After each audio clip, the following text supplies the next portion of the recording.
Morning everyone. So I'm just sat in the van, pulled up to site. It is now 7:15 and I'm going to do a little video today and probably over the next couple of days actually, just going through what to expect if you're looking at joining onto new builds. Maybe you're an apprentice, maybe you're an electrician, maybe level 3, something like that, and you're thinking about looking at going into new builds. There's a lot of benefits to going into new builds. It's nice work.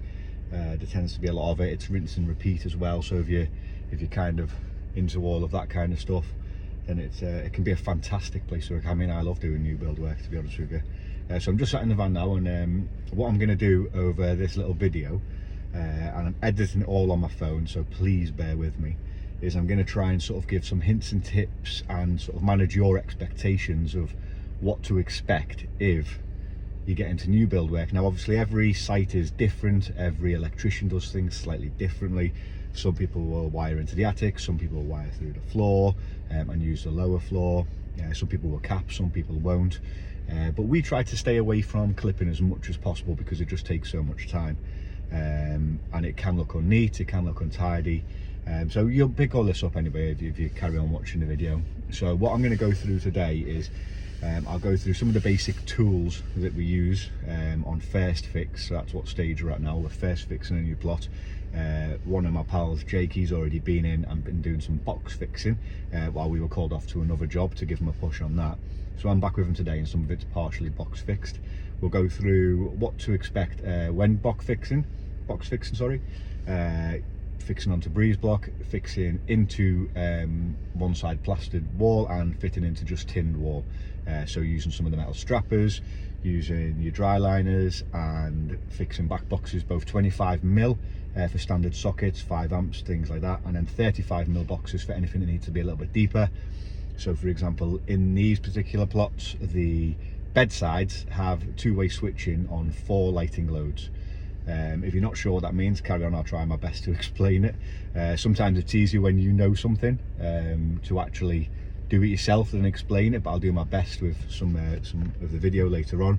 So I'm going to go through what to expect, or an example of what to expect on your first day, the first time, the first week of doing some new builds. So starting off with the basics, we've got the SDS, an Armeg tri-cut with a 75mm bit and the Milwaukee impactor. We've drawn around a box, we've gone around box marks, and we've drawn around them on the walls. So as you can see here, what we're doing, after we've drew the boxes, got them up on the walls about where they're going to go, it's the easiest way to do it, I find. I personally will use the Armeg tri-cutter, and what that basically is a very large bit that just mashes holes in the wall, but it gets them flush. Obviously it makes a round shape in the wall because it's round itself. So what you can see here is I am pre-drilling a 5.5mm bit in the center of the box, or if it's a double box, using the two sort of the up-down adjustable and the left-right adjustable, if you want to call it that. Ploughing all the way through. It's only a single skin wall, so we have had to go all the way through on this. The reason for that is that the Armeg tri-cutter bit has that guide piece on the end that you can see, and that can't hit brick. It doesn't go through it very well. It would probably go through this block, but with other brick or other sort of materials, it just glows and goes red hot, and I imagine it will break it. So as you can see here, it effectively spins a circle out. It's a solid piece of kit. Now I'm sinking in a 35mm back box here, so what I tend to do is just go up to the edge of the tri-cut. You'll see it a little bit later on in some of the photos. In fact, I bought a photo after this little bit now. So what we do is we start off by drilling the left hand side. As you can see here, obviously the battery decided to play up. And then what I'll do is I'll move over to the left-hand side hole that I've pre-drilled. And the beauty of this little tool, this little attachment for the SDS, is that you can see the hole next to it, if you like, that you've already done if you're doing a double. So what you can do is you can perfectly match it so it's flush. And as long as you're going straight into the wall, you've got it perfectly flush, so you're not sort of doing that thing which I always do. Maybe it's because I'm absolutely jog at chasing in, where you chase and you think it looks smooth, but then you realise you've gone about 10 mil in on one side and your box is wobbling all over the place. So once I've done that, I then get the 75 mil angle bit. This was off Amazon, to be honest with you. I think it was about £6. And all I'm going to do now is just chase the edges out to make it square. And again, the beauty of this is, as you're doing it, because you're chasing it into a square now, you can see the exact depth. Top tip here is to make sure you go right into your corners. It's always the corners all the way around the edge that you'll tend to miss. It'll be angled a bit, or there'll be a little rough bit, and when you put your box in, it doesn't sit flush. Now what we do here is we come down from above, if you like, in the ceiling. This is on the ground floor. So once I've chased the actual box in itself and I've checked that it's level, I'll also take, and this is the reason for the angled bit, is almost like a 45 chase out the top of what I've just cut out. And the reason for this is we use oval capping. So I think it's 25 mil oval capping that we use.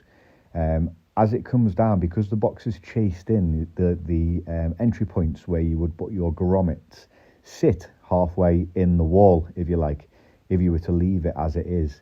So by doing the slight angled chase at the top, what it does is it allows your cable to sort of have a bit of space to go into the box more smoothly. But if you carry on watching, I'll explain that to you a little bit later on.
So next up, this is another method of putting them in. These are the strappers that go across tin wall.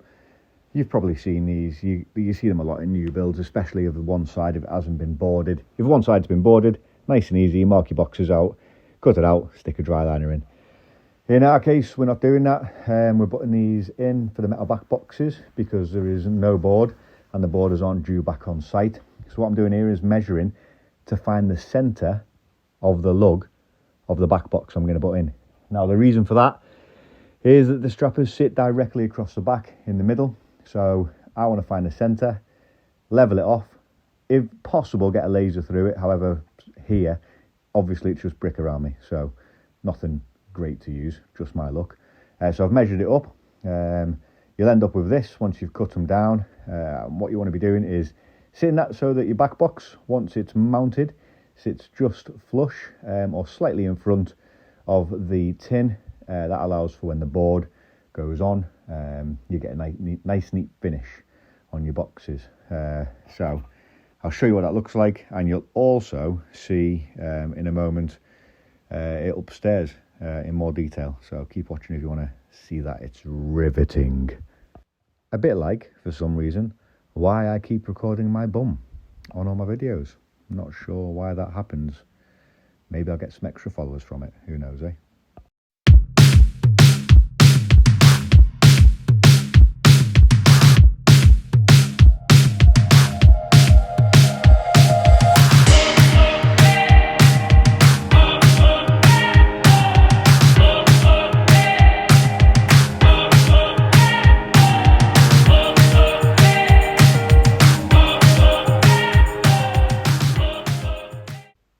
So I'm just going to jump back to the tri-cutter. This is what I meant about the depth that I aim for when I'm putting in a 35mm box, and this is just a bit of a close-up.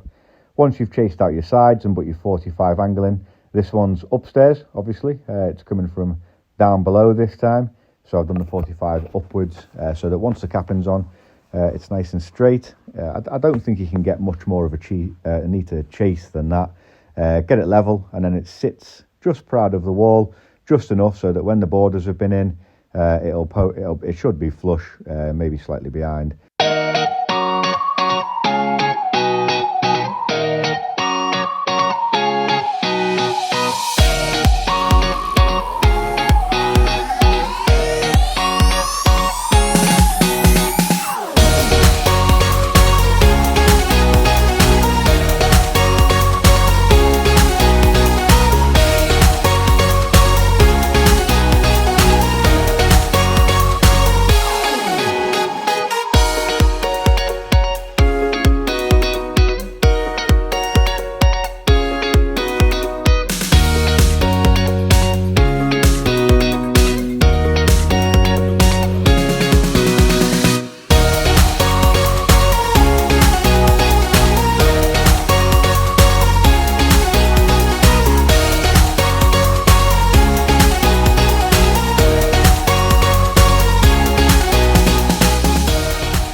So quickly go over what we do for the bed sides. This one's for a double.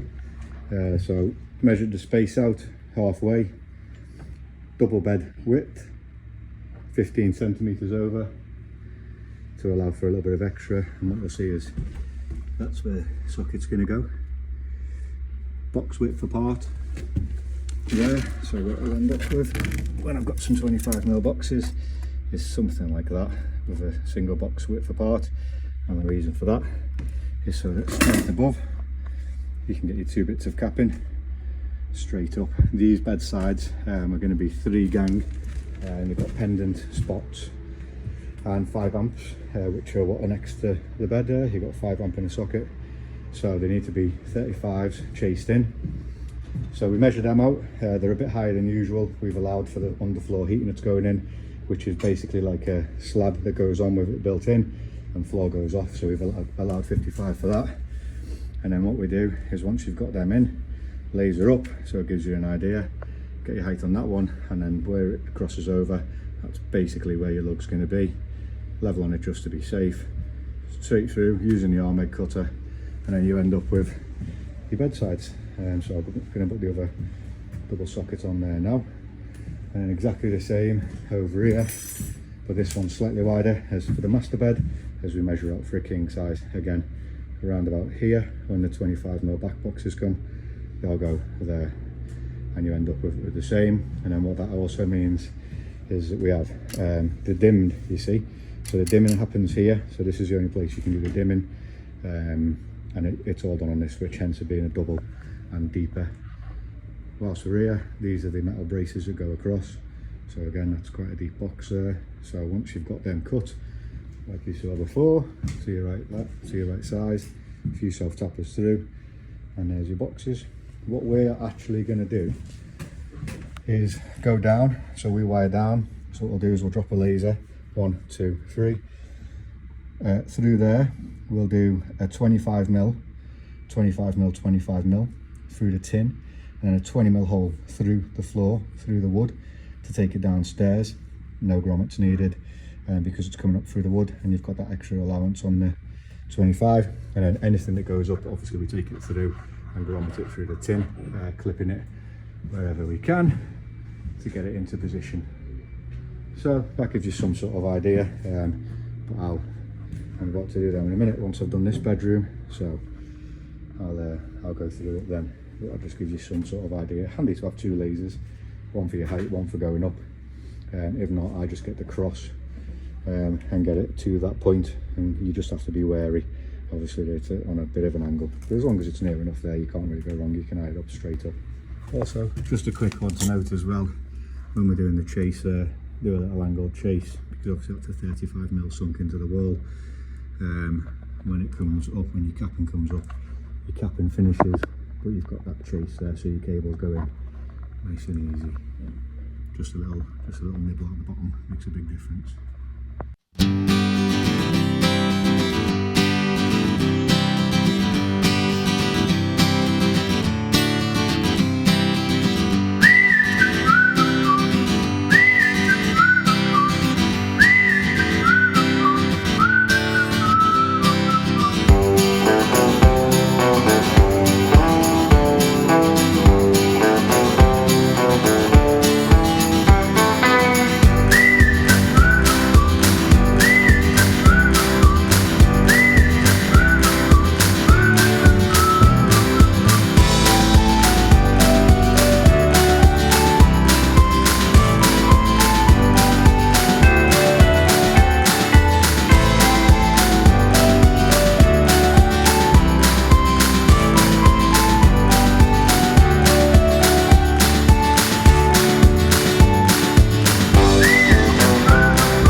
So this is what I was trying to explain, going through the floor. So you've got your tin here, where on the top of a box, what you can see there is a rubber grommet that's been put in. And what I'll do is I'll match the laser up. It looks a bit weird here. It is actually centre of that. I'm not sure why it's done that. It must be the way it's reflecting. Bear in mind, this is the top of the box, so it's probably refracted.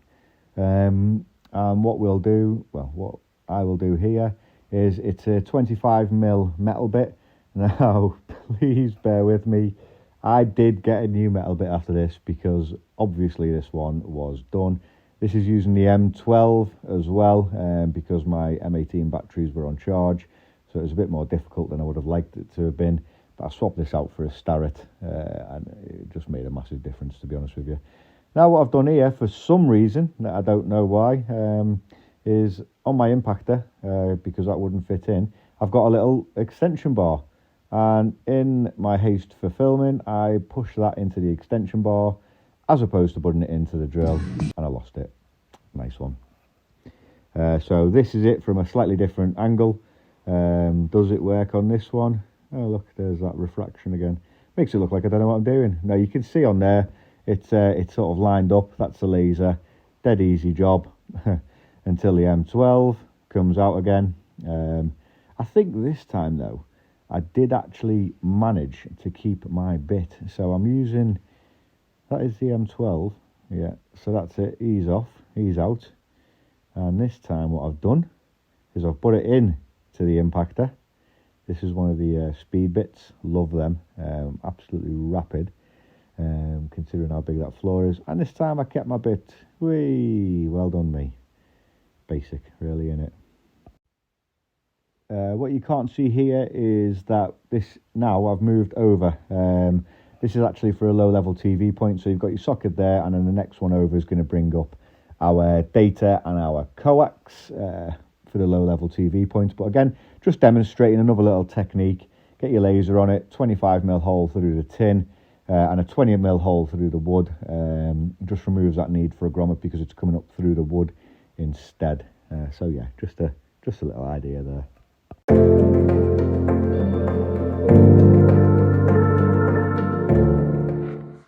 So we've been on this plot now for another day, and as you can see, what's been happening is the capping up. So let me just nip upstairs very quickly. I've not had a chance to do a video on the capping up. I've been working. I know some people seem to have unlimited time and they don't seem to have too much of an issue with stopping, but we actually have been grafting. So yeah, these are the bed sides that we measured out. You can see the difference now. So again, measured centre, double bed, socket, switches, and then 5 amp. So the 5 amp and the socket are in 25mm back boxes. The bed sides are sunk in at a slightly higher height in 35mm doubles, and you can see why in this particular room it's different. So we've only got the 2 different loads on 2-way and intermediate over to the other side, whereas if I take you into one of the other bedrooms where there's more loads, you can see we've got a double 35, and that's because altogether you've got 6 3/4s in there. That's basically hard to explain, but you've got all your different loads of switch from both sides of the bed. So I won't go into detail on that if you're unsure how that works. And again, this one's measured out for a king size. So yeah, they've all been cut in now, so a bit of tape to neaten them up. Upstairs, we're just waiting for an ensuite to get built. And downstairs, all the tying in has started happening. So that's basically the process of getting them neater, tied in. Obviously separate the power and ELV, getting it all nice and neat. And then what we do is we don't cut off any of the back boxes. We don't make them any smaller. If you like, cut them in and get them into the back boxes ready for the plasterers until they're all tied in, because if you have to pull back for downstairs to make it a 90, if it's just been pulled straight across for whatever reason, what you don't want to do is have just enough coming out of here and you lose it and it goes down the back. So that's always done last. We always cut them off last. What we've got here as well is just bell box ready to go out onto the front. Needed my super rod this morning to get it out, so we'll have this one finished off today. So to give you an idea on how we do these, they're quick. Laser level up through the centre of where it's going through your grommet to where it comes up through the floor. That gives you an idea where to put your red plug and your all round band. You might need more than one depending on the length of it. Get that up, and then once you've got it in grommet, that'll come out, go in. Sometimes you get lucky and it'll tuck down there a little bit and give you a bit of extra wiggle room as well. So here's another one, and these ones are to go outside. So this is for the bell box. So again, you've got it below, taped on now to the rod, ready to go out through the capping, and wherever it's going out, just take a little nib out, and then when you've pulled it through, that just looks like a piece of capping with it out the wall. Next up, we'll cover the joys of hole coring, and that's that done. And that is that. I am absolutely knackered. It is now the end of the day. It's bank holiday now, so I've got a couple of days with the family. And that video was a little bit longer than I thought it was going to be. Edited on my phone. Audio is horrendous. Fully aware of it. Don't come at me. But I just thought it might help a few people. If you like it, I'm glad. I don't do it for any other reason as to try and help. I'll just give you some tips and some ideas about what I've been shown, what I've learned. No one's born knowing it all. So I just thought maybe I can put a few tips in there. People might be interested. And maybe if you're considering coming into the trade or looking at new builds, if you're an experienced electrician, you're not going to pick up much from that video. You've probably not even got to this point in it, to be fair. Don't blame you. I wouldn't watch it. Boring. But if you're thinking about it, or you're an apprentice, or you just wanted something to watch because you've watched all the Nick Bundys and JRCs and even South Manchester, you've even scraped the bottom of the barrel, sorry, and gone to South Manchester Electricals videos. I mean, call me. I will listen to your problems. But hopefully you've enjoyed it. I enjoyed making it. I enjoy doing it. If there's anything else you want to see, anything else you want me to go over, let me know. My beard looks well weird, doesn't it? And my haircut's been a hard hat for half the day as well. Probably still got bits of brick dust in it. Anyway, if you liked the video, subscribe, like, etc. Follow me on Instagram, Alexander_Sparky. Hope you enjoyed the video.